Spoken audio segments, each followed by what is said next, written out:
Рахмат, Жаркынбек мырза, Уланталич экөө сүйлөшкөн сөздүн аягына чыгалы да.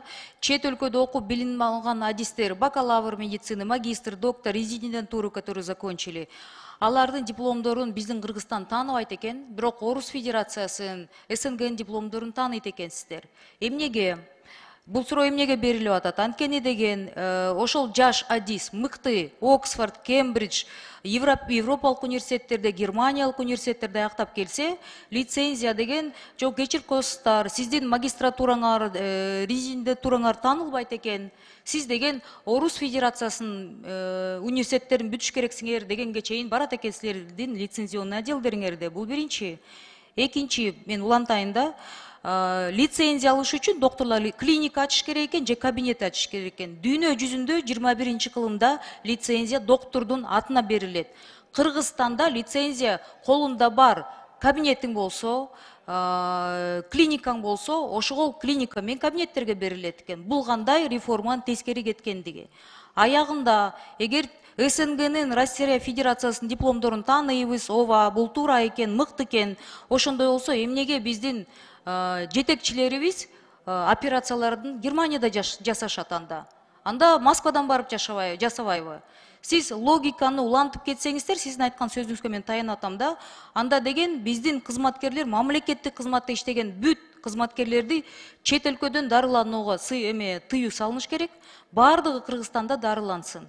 Анда биздин докторлор, мыкты чет өлкөдөн келген докторлор тааныбайбыз, СНГде окугандар мыкты десеңиздер, анда ошого барат да. Бул эмнеге айтылып атат? Анткени деген лицензияны дүйнө жүзүндө мыкты адистердин атына, намына берилет.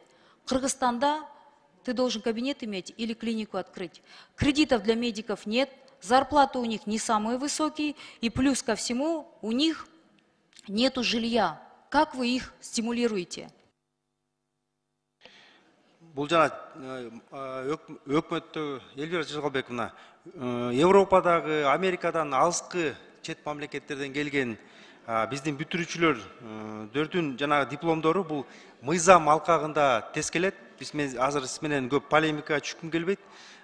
Туура тийиштүү өзгөртүүлөрдү анда биз ошол мыйзамдарга киргизишибиз керек экен.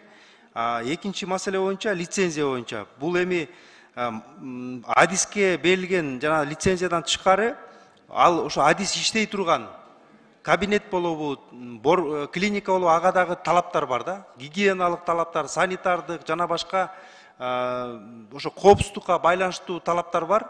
Ошого байланыштуу биз дагы ал иштей турган жерин дагы биз карап чыгышыбыз керек. Бул менин оюмча туура. Эми жанагы иштөө культурасы, маданияты дагы бизге азырынча убакыт керек болуш керек. Мисалы үчүн ал Европа же Америкадагыдай место, мисалы ар бир доктор өзүңүз мына өткөн текшерүү көрсөттү. Таптакыр эле медиктер меселе косметологиялык борбор деп ачып алып, медицинага тиешеси жок адамдар ошол процедураларды жасап аткан фактылар болду да. Мисалы үчүн да. Бул башка жагы. Ошон үчүн биз буну эки тарапты тең карап, мындай оптималдуу жагына токтошубуз керек да. 10 секунд.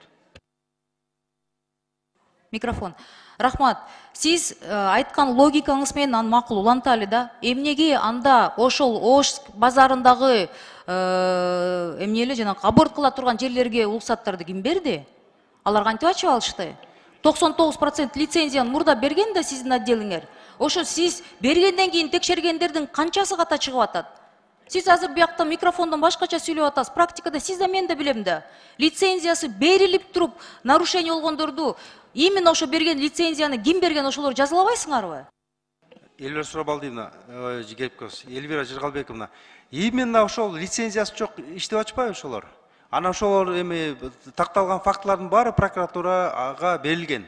Эми ал бизде андай полномочиялар жок. Биз барып аны кубалап чыгып же жаап, андай бизде санкция берүү милдетибиз жок да, полномочиябыз жок. Ал эми укук коргоо органдарынын милдети. Биз аларга тийиштүү маалыматтарды жөнөткөнбүз.